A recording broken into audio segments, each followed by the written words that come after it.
qırğın. Bax, deməli aprel ayının 11-də olan təndir restoranda balıq setləri. Gəl, yaxına gəl. Deməli gələndə bax belə deyirsiniz. Xaloğlu seti, əmoğlu seti, qonşular seti, dostlar seti. Hansından desiniz, ondan da hazır edib verəcək stollara. Deməli burada 4 sıra setimiz var. Hər bir setimiz 40 manatdır. Bax, deməli setə nə daxildir? Bugünkü setimizdə, yəni 11-də olan setimizdə.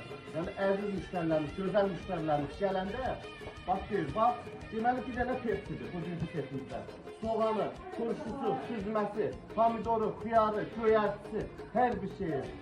Bax, belə turşusu, hamısı bir yerdə 40 manat. Buyurun, gəlin sizə sipariş edə bilərsiniz. Yəni, bax, gəl bax, bunun gözəliyinə bax.